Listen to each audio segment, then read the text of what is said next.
सादर नमस्कार। मैं प्रज्ञा गुप्ता बांसवाड़ा राजस्थान से नेमा दर्पण के लोकप्रिय और बहुचर्चित कार्यक्रम काव्यांजलि भाग 2 में मेरी कविताएं आपके समक्ष प्रस्तुत कर रही हूं।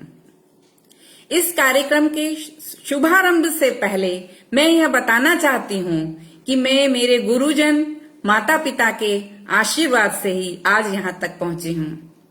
मैं सर्वप्रथम आदरणीय प्रभु नारायण जी नेमा तथा आदरणीय हरे राम जी नेमा जी की भी अत्यंत आभारी हूं कि उन्होंने मुझे कार्यक्रम में काव्य पाठ करने का दूसरी बार शुभ अवसर प्रदान किया।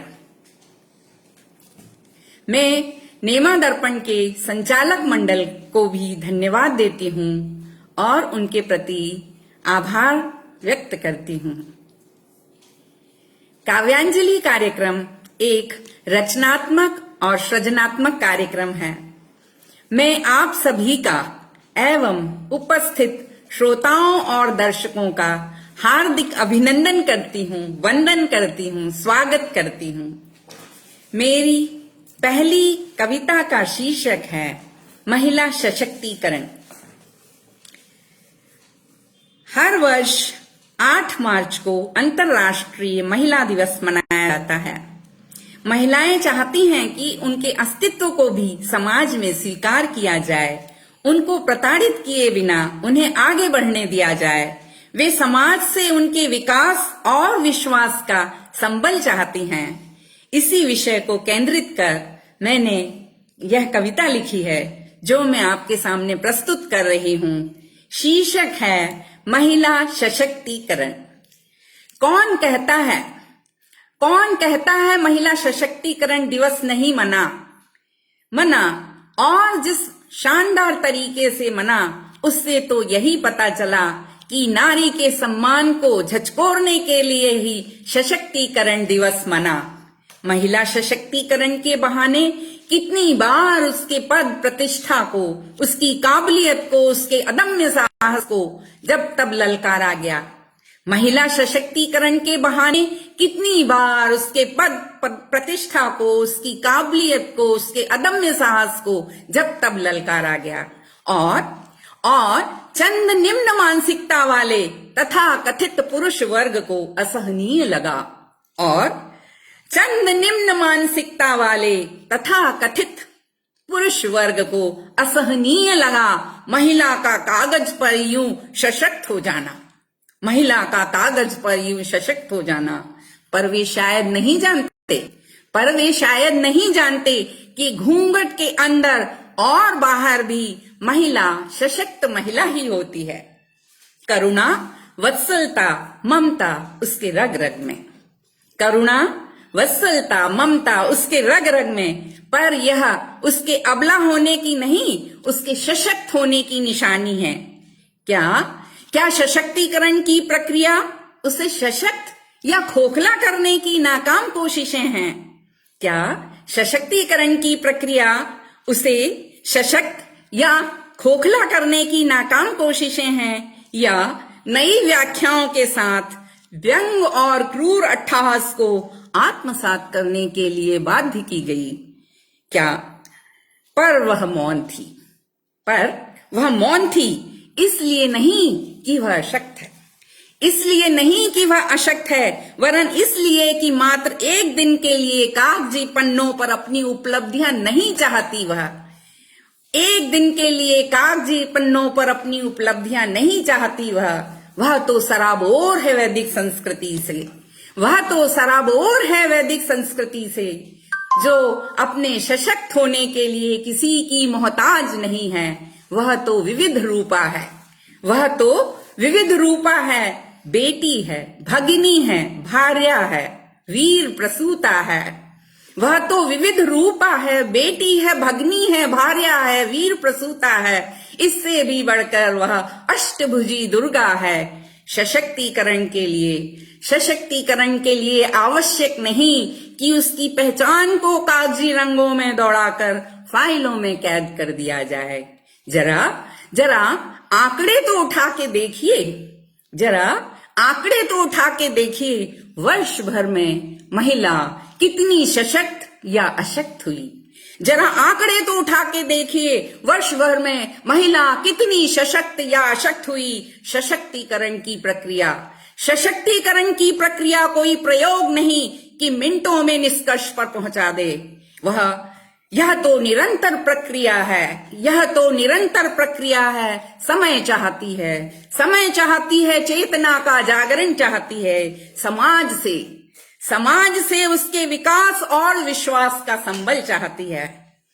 सशक्तिकरण की प्रक्रिया समय चाहती है, चेतना का जागरण चाहती है, समाज से उसके विकास और विश्वास का संबल चाहती है, जो उसे जन्म से ही घुट्टी में चाहिए, जो उसे जन्म से ही घुट्टी में चाहिए। वह परिवार, समाज और राष्ट्र में निर्विरोध स्थापित होने की अनिवार्यता चाहती है। क्या चाहती है महिला?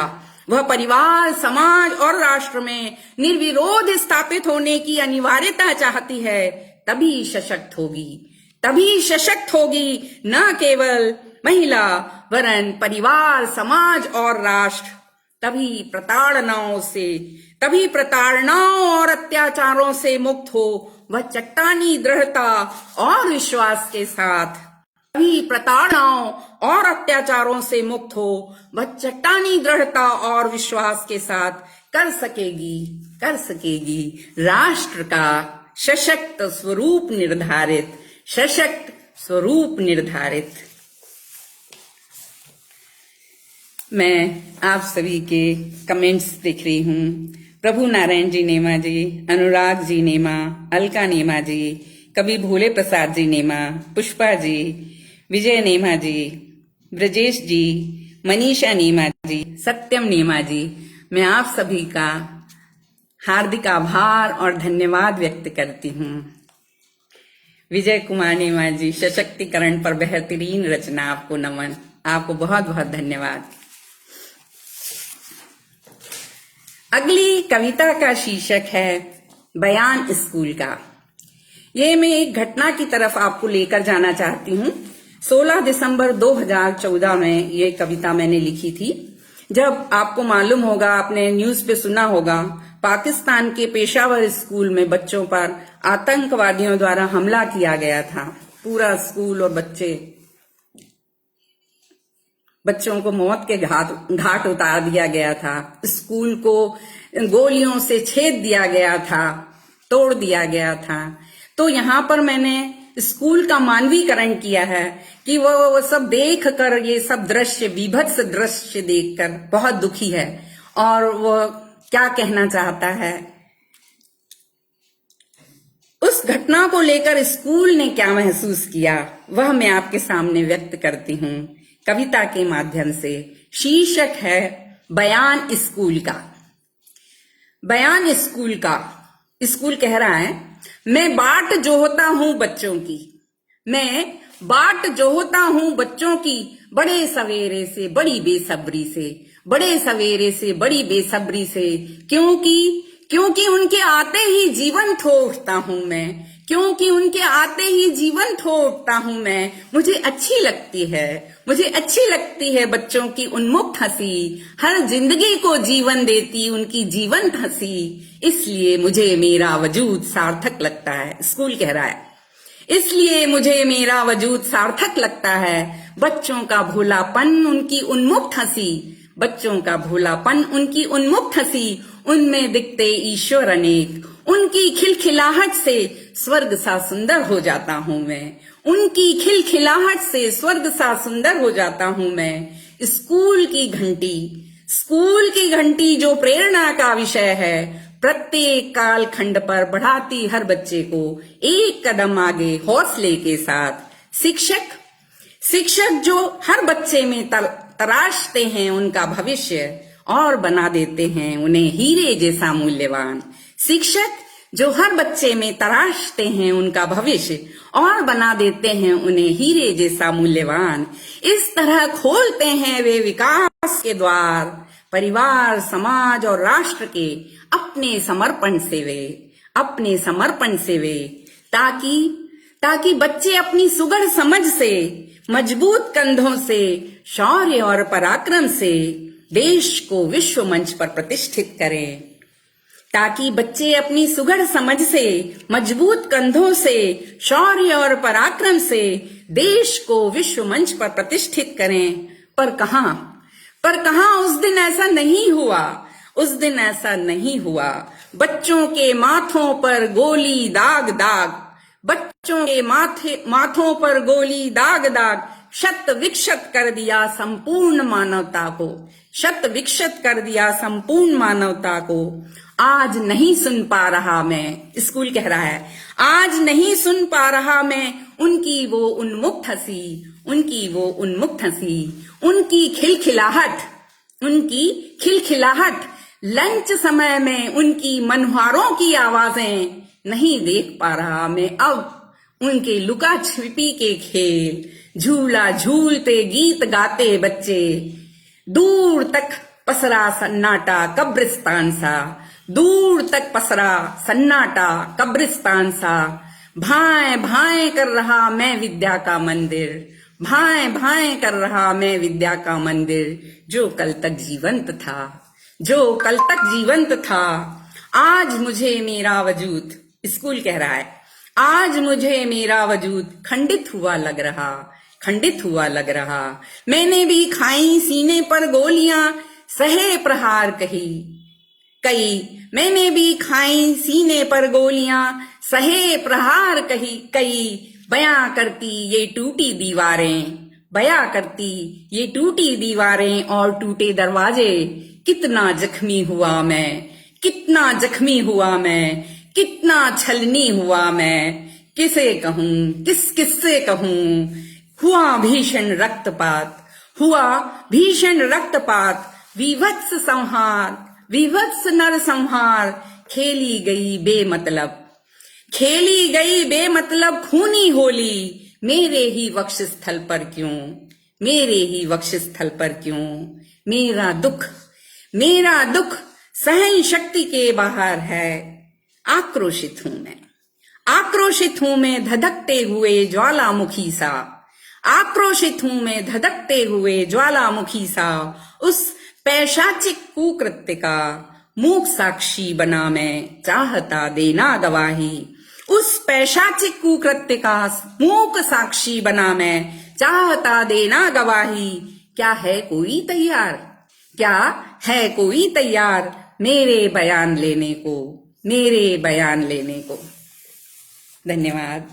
भारती नेमा जी, दिनेश नेमा जी, सीमा नेमा जी, सत्यम नेमा जी, प्रभु नारायण जी, कवि भोले प्रसाद जी, अलका नेमा जी, श्वेता जी, मैं आप सभी का हार्दिक आभार और धन्यवाद व्यक्त करती हूँ। अगली कविता मैं आपके सामने प्रस्तुत कर रही हूँ। इसका शीर्षक है लड़कपन की शाम। मैंने इस कविता में एक दृश्य चित्रित किया है कि लड़कियां मस्ती करते हुए झूला झूल रही हैं। लड़कियों को बचपन में ज्यादा ना रोका जाए, ना ही टोका जाए। उन्हें उनके हिस्से की धरती और आसमान नापने दिया जाए, ये मेरा आग्रह है। उन्हें उनके हिस्से की धरती और आसमान नापने दिया जाए, क्योंकि बचपन की दहरी पार करने के बाद सामाजिक वर्जनाएं स्वयं ही उन्हें सब कुछ समझा देंगी। बचपन की दहरी पार करने के बाद सामाजिक वर्जनाएं स्वयं ही उन्हें सब कुछ समझा देंगी। इसलिए उन्हें बचपन का आनंद भरपूर लेने दिया जाए। शीर्षक है लड़कपन की शाम। बहुत सी लड़कियां खिलखिलाती, इतराती। बहुत सी लड़कियां खिलखिलाती, इतराती, तितलियों की तरह बातें करती। बहुत सी लड़कियां खिलखिलाती, इतराती, तितलियों की तरह बातें करती। आ पहुंची मंडराती झूलों पर गुनगुनी धूप में। आ पहुंची मंडराती झूलों पर गुनगुनी धूप में। तू और मैं के शोर के साथ चिड़ियों सी चहचहाती। तू और मैं के शोर के साथ चिड़ियों सी चहचहाती। पैंग मारती हुई झूलों पर, पैंग मारती हुई अपने झूलों को हवा में तेज और तेज उठाने का उपक्रम करती ये लड़कियां मानो आसमान नाप लेना चाहती हूं। मैंने खुद देखा है, ये लड़कियां मानो आसमान नाप लेना चाहती हूं। कल्पना की ऊंची ऊंची उड़ाने भरती ये छरहरे बदन वाली लड़कियां मस्ती के आलम में डूबी हैं, मस्ती के आलम में डूबी हैं। अरे हाँ, उन्हें उनके गिरने का भी डर है। अरे हाँ, उनके गिरने का भी डर है। सुनो, रोको ना कोई, सुनो, रोको ना कोई, इस उम्र की यही रीत है, इस उम्र की यही रीत है। मस्त होने दो उन्हें, मस्त होने दो उन्हें, डूबने दो उन्हें इस खुशी में, डूबने दो उन्हें इस खुशी में। क्या पता फिर कभी ये क्षण मिले या ना मिले, यौवन की पदचाप से ही सिहर जाएंगी वे, यौवन की पदचाप से ही सिहर जाएंगी वे। नाप लेने दो, इसलिए गुंजा लेने दो इन्हें, इनके हिस्से का आसमान और धरती, इसलिए गुंजा लेने दो इन्हें, इनके हिस्से का आसमान और धरती। नाप लेने दो आकाश, नाप लेने दो आकाश। पता नहीं इनके मन झूलों के लिए मचले या ना, नहीं, झूल लेने दो इन्हें जी भर के, झूल लेने दो इन्हें जी भर के। यह बचपन है, लड़कपन है लड़कियों का, यह बचपन है, लड़कपन है लड़कियों का। समय की हवा में परत दर परत खो जाएगा कहाँ। इसलिए उनकी यादों में लड़कपन की इस शाम को बसने दो, इस शाम को बसने दो। पुष्पा नेमा जी, विनय गुप्ता जी, विजय नेमा जी, अर्चना नेमा जी, सीमा नेमा जी, संगीता नेमा जी, अजय कुमार जी, डॉक्टर संगीता नेमा जी, प्रीति नेमा जी, सीमा नेमा जी, सुबोध मालोद जी बांसवाड़ा से, नितिन नेमा जी, मंजू गुप्ता जी, प्रीति नेमा जी, आप सभी का उत्साहवर्धन के लिए, मुझे प्रोत्साहित करने के लिए बहुत बहुत आभार और बहुत बहुत धन्यवाद। आप अपना अमूल्य समय मुझे दे रहे हैं। अगली कविता पर्यावरण और प्रकृति से जुड़ी हुई है। ये कविता मैंने माउंट आबू में लिखी हुई है, मैंने जॉब किया है, मैं वहां पे थी 4 साल। अगली कविता पर्यावरण और प्रकृति से जुड़ी है। इसका शीर्षक है प्रबंधन। कोई भी हम बड़ा फंक्शन करते हैं तो एक मैनेजमेंट होता है, पर प्रकृति का मैनेजमेंट मैंने देखा है इतने करीबी से, तो मैं भी देखकर भौचक्की रह जाती हूँ। कितने तरह तरह के फूल हैं। इसमें मुख्य बात यह है गौर करने की कि हम प्रकृति को रोज देखते हैं, समझते हैं, पर हम उसके प्रबंधन पर गौर नहीं करते हैं। सब कुछ अपने आप कितनी कुशलता के साथ हो रहा है, ये देखिए आप। मजे की बात है, कोई उनको बोलने वाला नहीं है, टोकने वाला नहीं है। आप मेरी कविता के साथ यदि समानांतर चलेंगे तो आपको इस कविता में बहुत मजा आएगा। प्रबंधन। ये पहाड़ जंगल और बहती नदी, ये पहाड़ जंगल और बहती नदी, कितना सुंदर समायोजन है, कितना सुंदर समायोजन है। बिना प्रबंधन के ही अद्भुत प्रबंधन है, बिना प्रबंधन के ही अद्भुत प्रबंधन है। मजाल क्या कि कोई अपने कर्म पथ से हिले, कोई चूक कर दे। कैसी उत्कृष्टता है, देखिए आप, कैसी उत्कृष्टता है और अद्भुत कर्तव्य बोध। हर पौधे का, हर पेड़ का कर्तव्य बोध, कैसे खिलना है, और अद्भुत कर्तव्य बोध। मूक हैं सब, मूक हैं सब, फिर भी स्पंदन है। भाव प्रणवता है, मधुरता है, स्निग्धता है। भाव प्रमणता है, मधुरता है, स्निग्धता है। नदी की कलकल है, छलछल है, निर्बाध गति है। नदी की कलकल है, छलछल है, निर्बाध गति है। चेतना का प्रवाह है, ताल और लय के साथ, ताल और लय के साथ। जड़ता नहीं है, देने की तत्परता है। जड़ता नहीं है, देने की तत्परता है। योगी सी निष्प्रहता है, नहीं कहीं कृपणता है। गुंजित है वन, सुगंधित है उपवन, खिल उठे पुष्पों के विविध रंग और उनकी मदमाती गंध। होते प्रतीत आतुर सूरज के स्वागत को कलरव करते पक्षी वृंद मानो उमड़ पड़े करने उषा गान। सभी कुछ अपने आप अनायास हो रहा बिना प्रयास। संपूर्णता और समर्पण के साथ सौंपती रहती है प्रकृति प्रतिदिन जीवन सबको। हरे राम समीर जी, आपका आशीर्वाद, आपकी अपेक्षाओं में मैं खरी उतरूं, मैं यह चाहती हूँ। अजय नेमा जी, सुलेखा जी, प्रकाश प्रलय जी, सीमा नेमा जी, नितिन नेमा जी, प्रभु नारायण नेमा जी, आप सभी का जो आपकी प्रेरणा है वही मेरा संबल है, विश्वास है। मैं को आप लगातार प्रोत्साहित कर रहे हैं, मेरी कलम की धार को पैनी कर रहे हैं। मैं बच्चों के लिए 2 कविताएं समर्पित कर रही हूँ, वो भी कार्यक्रम देख रहे हैं ऐसा मैं मानती हूँ। बच्चों के लिए जो मेरी पहली कविता है जो मुझे बेहद पसंद है, उसका शीर्षक है चाह। इस कविता में मैंने बच्चों से आग्रह किया है, अपेक्षा की है, वे अच्छे कार्य करें और गुलाब की सुरभि की तरह अपने यश को चारों ओर फैलाएं। चाह। बच्चों बनो तो गुलाब जैसे, मेरी चाह क्या है? बच्चों बनो तो गुलाब जैसे, नहीं कांटों जैसे। तभी तो मालूम होगा कि कांटों के बीच भी फूल खिल महक से अपनी चमन को महकाया करते हैं। फूल खिल महक से अपनी चमन को महकाया करते हैं। दुश्मन ने रोक दी हो गर राहें, तब भी मत सीखो मुरझाना कुम्हलाना और पीछे हट जाना। खिलने की चाहत लेकर सीखो तुम मुस्काना। तभी गुलाब की अयाचित सुरभि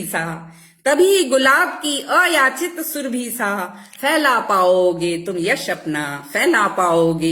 अपना। दूसरी कविता मैंने अपने दादाजी पे लिखी है। मेरे दादाजी जब घूम के आते हम बच्चे एकत्र हो जाते। मम्मी गरम दूध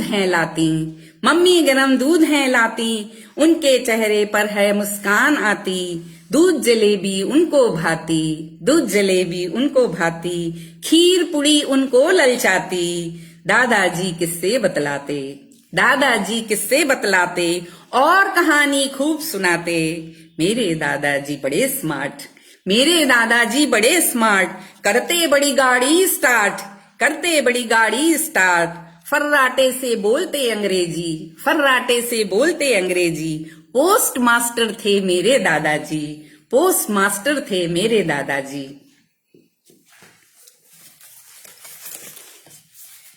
प्रकाश नेमा जी, प्रीति नेमा जी, अनीता नेमा जी, मंजू गुप्ता जी, नितिन नेमा जी, आप सभी का कमेंट्स करने के लिए बहुत बहुत धन्यवाद, आभार। आप मुझे प्रोत्साहित कर रहे हैं, अपना मूल्य समय दे रहे हैं, मेरा विश्वास बढ़ा रहे हैं। मेरी अगली कविता का शीर्षक है प्रामाणिकता। महान पुरुष जीते जी अपने आदर्शों पर चलते हैं और उन आदर्शों के कारण वे कष्ट भी उठाते हैं। उनकी मृत्यु के बाद लोग चौराहों पर उनकी मूर्तियां स्थापित कर देते हैं। उन्हें याद रखने के लिए वे मूर्ति के चेहरे पर कालिक छलकता है जिनकी आंखों से ऐसे देवदूत अपने सिद्धांतों और स्थापित आदर्शों को मन, वचन और कर्म से मृत्यु पर्यंत निभाने के कारण जीते जी उपेक्षा और अपमान पाते हैं। हाँ, यह सच है कि उनका सम्मान किया जाता है मरणोपरांत, फिर मूर्तियां भी गढ़ी जाती हैं, चौराहे पर स्थापित की जाती हैं, शायद जतलाने के लिए, शायद जतलाने के लिए कि देर से ही सही लोगों ने उन्हें उनके कार्यों के कारण उन्हें याद करके कृतार्थ कर दिया, उन्हें याद करके उन्हें कृतार्थ कर दिया। पर यहां भी कुछ सिरफिरे बाज नहीं आते, पर यहां भी कुछ सिरफिरे बाज नहीं आते। उनकी बहादुरी, कायरता और शौर्य और पुरुषत्व, ये सब क्या है देखिए आप, यह उनकी बहादुरी है या कायरता है? उनकी बहादुरी, कायरता, शौर्य, पुरुषत्व या नपुंसकत्व, उनका साहस है या दुस्साहस? उनका साहस और दुस्साहस देखिए। वे अपनी कुंठाओं को पागलपन की सीमा तक ले जाकर जिस विस्फोटक ढंग से व्यक्त करते हैं, वे अपनी कुंठाओं को पागलपन की सीमा तक ले जाकर जिस विस्फोटक ढंग से व्यक्त करते हैं, उसे देखकर तो यही लगता है कि देवत्व को अनुभव करने वाली शक्ति की जगह पैशाचिकता ने घर कर लिया है उनके दिमाग में, उनके दिमाग में। तभी तो वे चढ़ाते हैं जूतों के हार, फिर पोतते हैं उनकी कालिख, फिर पोतते हैं कालिख उनके चेहरे पर, जो समाज हित में, देश हित में चलते रहे जिंदगी भर, बिना किसी समझौते या शर्त के। कंटकाकीर्ण रास्तों पर निडर हो स्वाभिमान के साथ जलते रहे तिल तिल, होम करते रहे अपने सुख, होम करते रहे अपने सुख, अपनी गृहस्थी, अपने बच्चे की आने वाली पीढ़ी अपनी तेजस्विता और ऊर्जस्विता से करेगी देश को और अधिक रोशन। पर कहां, यहां तो उनके मरने के बाद भी उनके पारमार्थिक जीवन को कलुषित, कलंकित किया जा रहा। ऐसे महापुरुषों की मूर्ति स्थापित कर उन पर जूते और कालिख चढ़ाने लगाने से बेहतर है उनको इतिहास के गगन पटल पर दैदीप्यमान सूर्य की तरह चमकने दिया जाए, दैदीप्यमान सूर्य की तरह चमकने दिया जाए, क्योंकि सूर्य को किसी प्रामाणिकता की आवश्यकता नहीं होती है, नहीं होती है, नहीं होती है।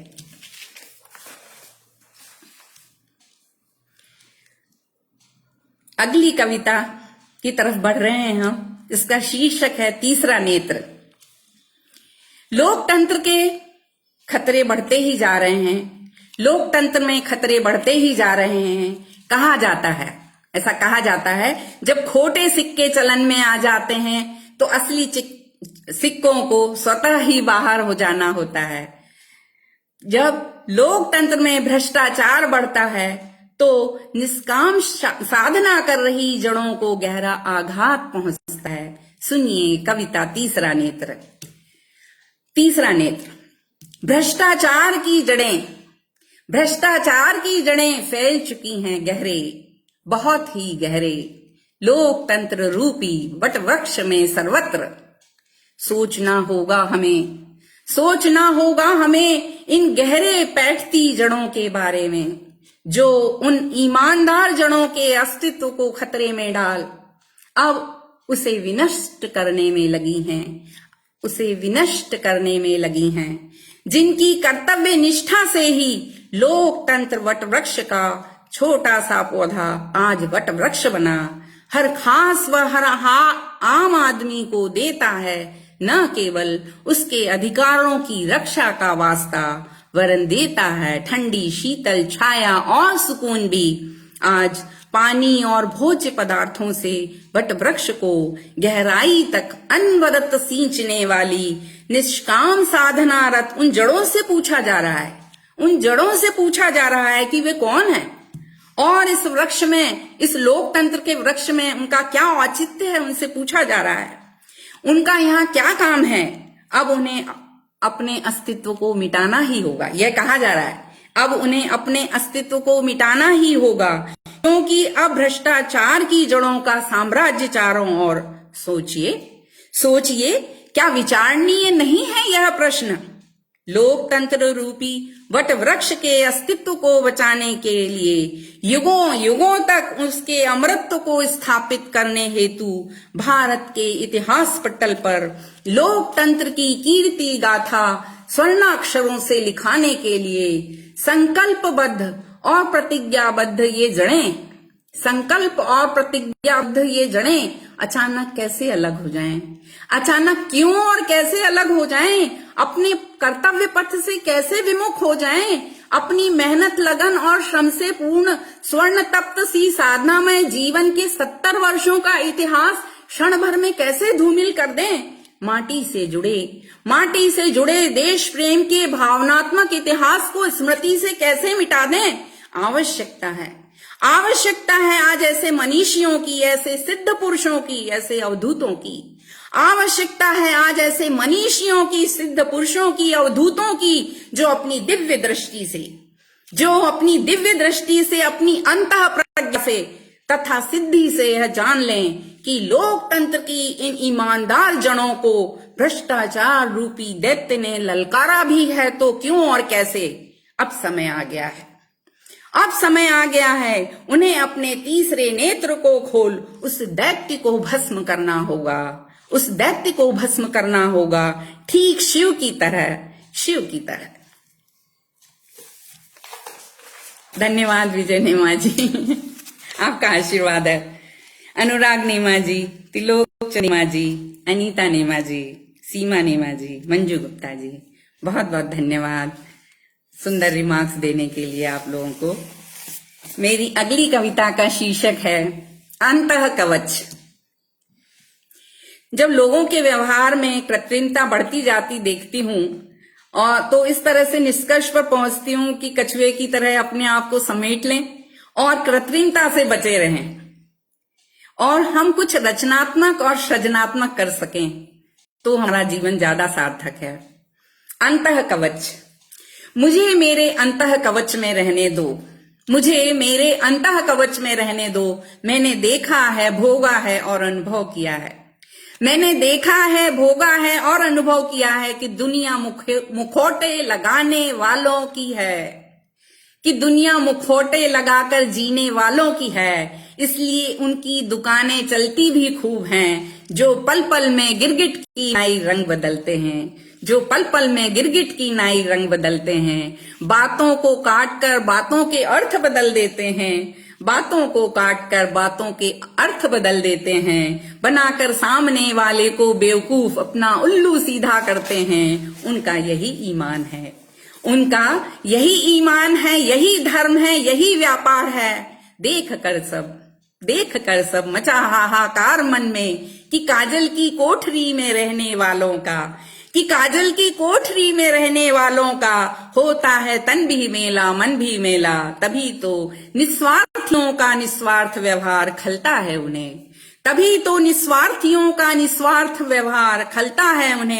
उन्हें उसमें भी दिखाई देता है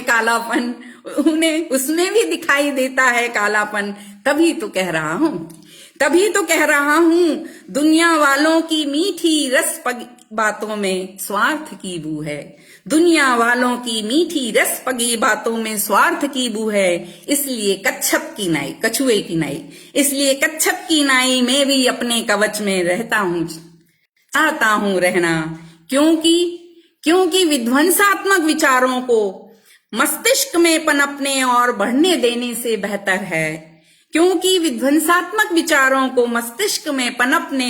बढ़ने देने से बेहतर है अकेले रहना और कुछ सृजनात्मक करना। हरे राम जी मेरी कथाओं को सुन रहे हैं। त्रिलोक चंद जी नेमा जी, कवि भोले प्रसाद जी, सीमा नेमा जी, बहुत बहुत धन्यवाद, आभार। आपने बहुत अच्छा रिमार्क दिया है। उकेरती आजाद भारत की वर्तमान स्थिति, बेहतरीन कविता। हरे राम जी नेमा, बहुत अच्छा रिमार्क। आपका आशीर्वाद मुझे मिल रहा है, मैं कृतार्थ हो गई हूँ। मेरी अगली कविता का शीर्षक है होली। इसी महीने हम देख रहे हैं होली भी आ रही है और हम सभी जानते हैं कि भारतवर्ष त्योहारों का पर्व है और यह पर्व त्योहार जो भी हैं आते रहते हैं, जल्दी जल्दी हमें प्रेरणा देते रहते हैं, हमें ऊर्जावान बनाते हैं, हमें सकारात्मक रूप से आगे बढ़ने की प्रेरणा देते हैं। इस तरह त्योहार मनाकर जनमानस स्वयं को अधिक ऊर्जावान महसूस करता है। देखिए, कविता का शीर्षक है होली। होली असत्य पर सत्य की, होली असत्य पर सत्य की विजय का प्रतीक पर्व। यह पर्व करता है प्रेरित हमें, यह पर्व करता है प्रेरित हमें कि सतपथ सन्मार्ग पर चलें, सतपथ सन्मार्ग पर चलें। आसुरी की प्रतीक, आसुरी प्रवृत्तियों की द्योतक होलिका, उसकी बुआ है प्रहलाद की। आसुरी प्रवृत्तियों की द्योतक होलिका सत्य रूपी प्रहलाद को भस्म आहूत करने में रही असमर्थ। राष्ट्रीय और सांप्रदायिक एकता के प्रतीक इस पर्व ने हर बार कोशिश की है कि समरसता का रंग चढ़े, हर बार कोशिश की है कि समरसता का रंग चढ़े, जो आहिस्ता आहिस्ता गहराए, रंगे जन जन के मन को टेसू के बसंती रंग से। रंगे जन जन के मन को टेसू के बसंती रंग से। प्रकृति तो सराबोर है स्नेह से, तत्पर है आतुर है करने को अभिनंदन जड़ चेतन का। आवश्यकता है चिंतन की, मनन की, कि प्रकृति से जुड़कर चैतन्य बने, करें वातावरण को आनंदित और प्रफुल्लित, मिटाकर मन का मलाल, मिटाकर मन का मलाल। लगा कपोलों पर गुलाल, लगा कपोलों पर गुलाल, आत्मीयता की ऊर्जा से जन जन को ऊर्जस्वित होने दें, जन जन को ऊर्जस्वित होने दें। मनीषा नेमा जी, अनीता नेमा जी, प्रभु नारायण जी नेमा, सुबोध मालोद जी बांसवाड़ा से, नितिन नेमा जी, आप सभी का बहुत बहुत धन्यवाद, आभार। समरसता का प्रतीक है होली, सुबोध मालोद जी बोल रहे हैं, बिल्कुल सही है। अगली कविता है मेरी, इसका शीर्षक है नववर्ष। स्वागत, नववर्ष, स्वागत। तो हम सभी नववर्ष का खुले दिल से स्वागत करते हैं। हम सभी नए वर्ष पर संकल्प लेते हैं और उसे पूरा करने के लिए कृत संकल्पित भी हो जाते हैं। नव वर्ष से भी हमारी अपेक्षाएं होती हैं और वो बढ़ भी जाती हैं। हम चाहते हैं कि सभी नए विश्वास और ऊर्जा के साथ आगे बढ़ें और औरों को भी आगे बढ़ाएं। नव वर्ष स्वागत, नव वर्ष स्वागत, अभिनंदन, नव वर्ष अभिनंदन। इस दिव्य प्रभात में सूर्य की प्रकीर्णित रश्मियों से जागृत करो तुम। मैंने जो इच्छा रखी है मेरी नव वर्ष से, इस दिव्य प्रभात में, नव वर्ष के दिव्य प्रभात में सूर्य की प्रकीर्णित रश्मियों से जागृत करो तुम समूची मानव जाति को। इस तरह कुछ, किस तरह से? इस तरह कुछ की ज्ञान का विस्तार हो, संदेश मानवता का फैले दिग दिगंत, वीरानगी दूर हो दिलों से। इस तरह नव वर्ष कि प्यार और नेह के फूल खिलें, बसंत कू के दिल गुलशन बने, कि प्यार और नेह के फूल खिले, बसंत कू के दिल गुलशन बने। अपनत्व से सिक्त हों मन की डालियां, अपनत्व से सिक्त हों मन की डालियां, और फल लगे उन पर, और फल लगे उन पर सद्भाव और समता के। समृद्धि और खुशहाली की बेल बढ़े, समृद्धि और खुशहाली की बेल बढ़े। मेरे देश में आओ नव वर्ष इस तरह कुछ, मेरे देश में नव वर्ष आओ इस तरह कुछ, कि बयार ऐसी बहे अब के, कि बयार ऐसी बहे अब के, कि देश की धरती सोना उगले, कि देश की धरती सोना उगले। अकाल की काली छाया हटे, रोज उत्सवों की धूम मचे, रोज उत्सवों की धूम मचे। सजे रोज दिवाली के दिए, सजे रोज दिवाली के दिए। मन हो फाल्गुनी सबके, मन हो फाल्गुनी सबके, बुने रंगीन सपने। आओ नववर्ष, आओ नववर्ष इस तरह तुम होले होले, कि सूखी पथराई आंखों में जीवन की किरण जगे। आओ नववर्ष तुम इस तरह होले होले, कि सूखी पथराई आंखों में जीवन की किरण जगे। आओ नववर्ष, आओ नववर्ष तुम इस तरह, आओ नववर्ष तुम इस तरह।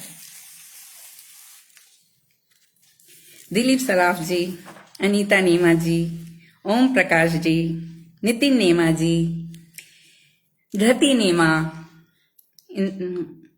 इंदौर से, तोशिता नेमा, कवि नीरज नेमा, रमाकांत नेमा नरसिंहपुर से, बीना सेठ जी, तिलोक चंद जी, अलका नेमा जी, आप सभी मेरी कविताओं का रसास्वादन कर रहे हैं। मुझे ऐसा लग रहा है आपको सभी कविताएं अच्छी लग रही हैं, या सब मैं सोच रही हूँ अब आप के ऊपर। ये आप लोग रिमार्क्स भी बहुत अच्छे दे रहे हैं, मेरा प्रोत्साहन हो रहा है, निरंतर मैं उत्साहित हो रही हूँ, मेरा खून बढ़ रहा है सही बात मैं आपको बताऊं। कुछ मैं आपको हटकर क्षणिकाएं सुनाना चाह रही हूँ।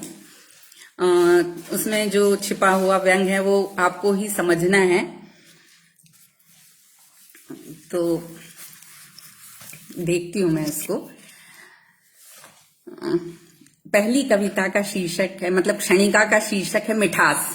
उनकी खुशामदी भाषा में, उनकी खुशामदी भाषा में इतनी मिठास है, इतनी मिठास है कि शक्कर की मिठास भी फीकी लगती है, कि शक्कर की मिठास भी फीकी लगती है।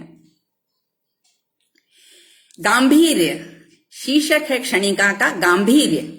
उनका गांभीर्य लोगों के लिए परेशानी है, उनका गांभीर्य लोगों के लिए परेशानी है। जब वे बोलते हैं लोग गंभीर हो जाते हैं, जब वे बोलते हैं लोग गंभीर हो जाते हैं।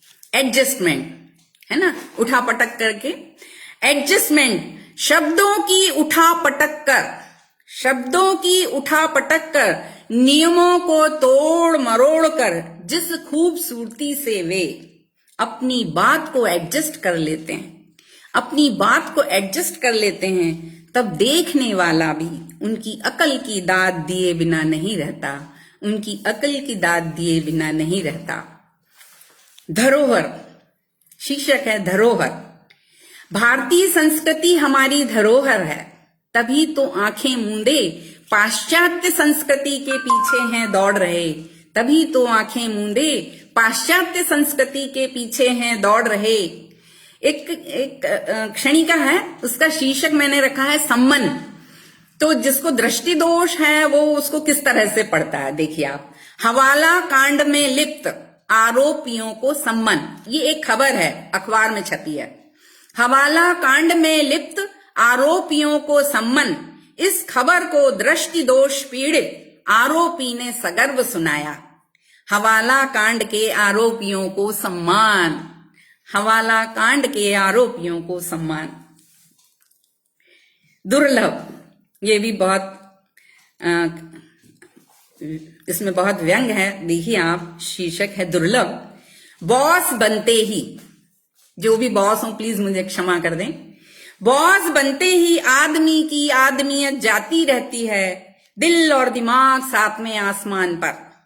बॉस बनते ही आदमी की आदमियत जाती रहती है, दिल और दिमाग सातवें आसमान पर। संवेदनहीनता गेंडे सी, दृष्टि उल्लू की, कर्ण हो जाते हैं साउंड प्रूफ, कर्ण हो जाते हैं साउंड प्रूफ।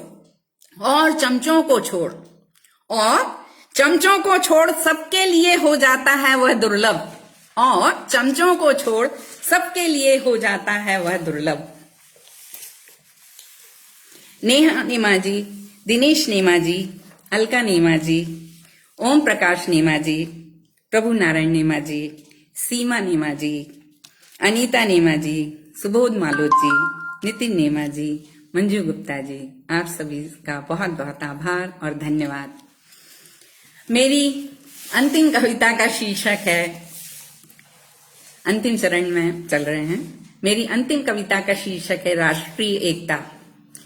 समाज से भी बढ़कर है हमारा देश, हमारा प्यारा भारत देश। हमें हमारी राष्ट्रीय एकता पर भी गर्व है। हमारी भारतीय संस्कृति की विशेषता है एकता में अनेकता, अनेकता में एकता।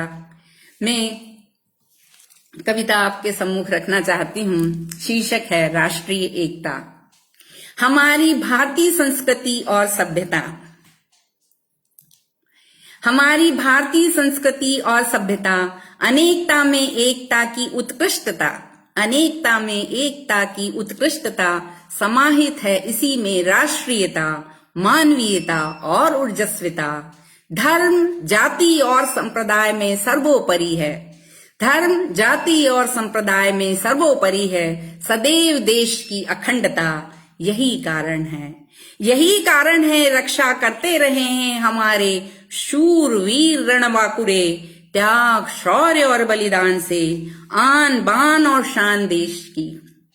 यही कारण है रक्षा करते रहे हैं हमारे शूरवीर रणबांकुरे, त्याग, शौर्य और बलिदान से आन बान और शान देश की। लिख गए आन बान और शान देश की, लिख गए अमर गाथाएं, लिख गए अमर गाथाएं रक्त से अपने।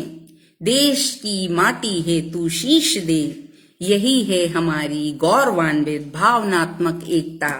यही है हमारी गौरवान्वित भावनात्मक एकता। तभी आज लंबे संघर्षों के बाद, तभी आज लंबे संघर्षों के बाद जीवंत है, अनुकरणीय है, वंदनीय है। विश्व मंच पर हमारी अखंड सभ्यता, संस्कृति और राष्ट्रीय एकता, हमारी अखंड सभ्यता, संस्कृति और राष्ट्रीय एकता। सावधान, हम बेफिक्र ना हो जाएं। सावधान, खतरे आज भी मंडरा रहे हैं, भीतरी और बाहरी अराजक तत्व, स्वार्थ लिप्तता के कारण। सावधान, खतरे आज भी मंडरा रहे हैं, भीतरी और बाहरी अराजक तत्व, स्वार्थ लिप्तता के कारण कर रहे अतिक्रमण राष्ट्रीय एकता पर, कर रहे अतिक्रमण राष्ट्रीय एकता पर। सावधान, दिग्भ्रमित न हो, सावधान, दिग्भ्रमित न हो। बचाना है हमें सिर्फ फिरों से, बचाना है हमें सिर्फ फिरों से। देश की अखंडता, हमारी राष्ट्रीयता, देश की अखंडता, हमारी राष्ट्रीयता, हमारा गौरवशाली भारत, हमारा भारत देश, हमारा प्यारा हमारा भारत देश हमें बचाना है। सीमा नेमा जी, मनीष नेमा जी, अलका नेमा जी, नितिन नेमा जी, प्रभु नारायण जी, सत्यम नेमा जी, सभी का बहुत बहुत धन्यवाद, आभार प्रोत्साहित करने के लिए। मैं कार्यक्रम के अंत में आप सभी का हार्दिक धन्यवाद ज्ञापित करती हूँ। आप सभी के प्रति अपनी कृतज्ञता ज्ञापित करती हूँ। विशेष रूप से मैं आदरणीय श्री प्रभु नारायण जी नेमा और आदरणीय श्री हरे राम जी नेमा के प्रति हृदय से आभारी हूँ कि उन्होंने मुझे काव्यांजलि कार्यक्रम में दूसरी बार काव्य पाठ करने का शुभ अवसर प्रदान किया। मैं कार्यक्रम के अंत में मेरे पति श्री दिलीप कुमार गुप्ता जी को, मेरे दोनों बच्चों को, रत्ना और जागृत को, उन सभी के प्रति मैं आभारी हूँ। उन्होंने कार्यक्रम को गतिशील बनाए रखने में अपना महत्वपूर्ण योगदान दिया। कार्यक्रम को सफल बनाने में उनका योगदान महत्वपूर्ण है। आप सभी को एक बार पुनः धन्यवाद, आभार।